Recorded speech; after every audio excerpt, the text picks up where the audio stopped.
বন্ধুরা আসসালামু আলাইকুম। আমি এখন সুদূর আমাদের বরিশাল মহানগরের নদীবর্তী কীর্তনখোলা নদীর তীরে। ওই আমাদের লঞ্চ ঘাট আপনাদেরকে একটু দেখানোর চেষ্টা করব। ওই লঞ্চ ঘাট, এই কীর্তনখোলা নদী এবং এর ওপারে রয়েছে সেই ডেরব্রিক ফিল্ড এবং বিভিন্ন জাহাজ চলাচল করতেছে। এই ভিডিওটি এই কারণে আপনাদেরকে দেখালাম, এত বড় একটি নদীর সাথে এই ছোট্ট একটি খাল, এবং এই খালটিতে জোয়ার হয়, খালটিতে ভাটা হয়। খালটির নিজস্ব অবহমান একটি ঐতিহ্য আছে।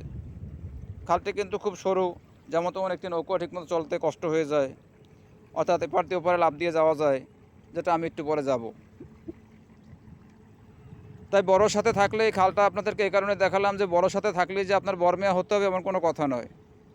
কারণ বরমেয়া কিন্তু নিজস্ব স্রোত, এই যে কীর্তনখোলা নদী, সে যে কোনো তুফান হজম করতে পারবে, কিন্তু এই খাল যে কোনো রকমের তুফান হজম করতে পারবে না।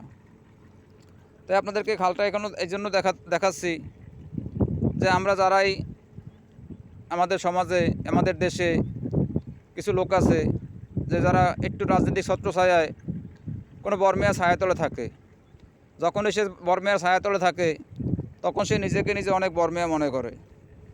কিন্তু কখনো দেখা গেছে এরা বাংলাদেশে রাষ্ট্র সরকার হোসেন মোহাম্মদ এরশাদ সাহেব 9 বছর শাসন করছে, 10 বছর জেল খাটছে। আমাদের বাংলাদেশের সফল প্রধানমন্ত্রী বঙ্গবন্ধু কন্যা মাননীয় প্রধানমন্ত্রী শেখ হাসিনা 17 বছর ক্ষমতা ছিল, অবশেষে বাংলাদেশ ছেড়ে প্রিয় জন্মভূমি মাতৃভূমি, যে দেশের জন্য তার বাবা নিবেদিত প্রাণ, তার আত্মনাতে এদের স্বাধীন হয়েছে। আজ আমরা স্বাধীন বাংলাদেশে বসবাস করি। তার মেয়ে হয়ে সেও এদেশে থাকতে পারেনি, পালিয়ে যেতে হয়েছে তার সাথে অনেক সঙ্গভঙ্গদের এবং স্থানীয় অনেক, ওই যে বললাম বড় খালের সাথে যুক্ত, এই বড় নদীর সাথে যুক্ত, অর্থাৎ বড় খালের সাথে নদীর সাথে যুক্ত ছোটো ছোটো চামচাগুলো। বর্তমান প্রেক্ষাপটে যে বা যারাই আছেন একটু আমার এই কথাটা লক্ষ্য করবেন, কারণ আপনি পলিয়ে যাবেন, হয়তোবা আপনি নিরাপদে থাকবেন, কষ্ট থাকবেন, কিন্তু যখন দেখা গেছে যে আপনার সন্তান আপনাকে খুঁজবে, ওর ভিতরে একটি বিশাল আত্মনাদ তৈরি হবে। আপনার স্ত্রী আপনাকে প্রয়োজন হবে, আপনাকে পাবে না, তার ভিতরে বিশাল একটি গ্যাপ তৈরি হয়ে যাবে। আপনার জনমদুখী মা আপনাকে দেখতে পারবে না, তখন তার ভিতরে একটি কষ্ট শ্বাস জন্ম হবে। যা, তুই কেন দল করতে গেলি, তুই কেন আজকে দেশ ছাড়া পালিয়ে রইলি, কেন বাবা তুই কারাগারে রইলি। অতএব এই খালটিকে একটু বড় ভিডিওই করলাম যে আপনারা দেখবেন, যদিও আমার ভিডিও আপনাদের হয়তো ভালো লাগে বা কারো ভালো লাগে না। এই খালটিকে এর জন্য আবার করলাম যে বরমেয়ার সাথে থাকলে নিজেকে বরমেয়া মনে করবেন না। সম্প্রতি সমাজে আমাকে যারা সিটিতে চিনেন, তারা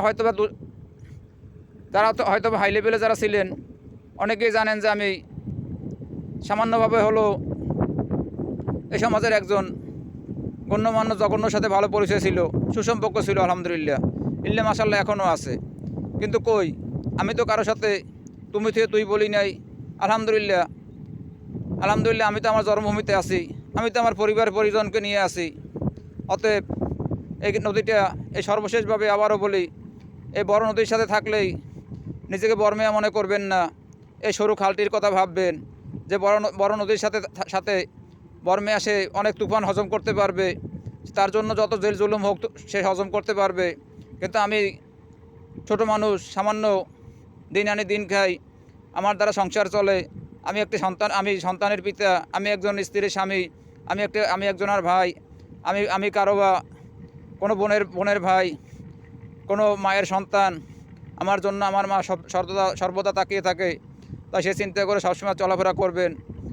হোমোজিকলি কারো উপরে আক্রমণ করবেন না এবং হোমোজিকলি কারো কোনো কিছু বলবেন না।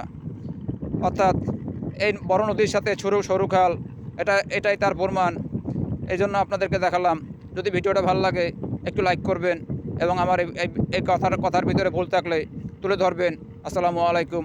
আমি মোহাম্মদ জাকির হোসেন, আজকের মতো এখানে বিদায় নিলাম।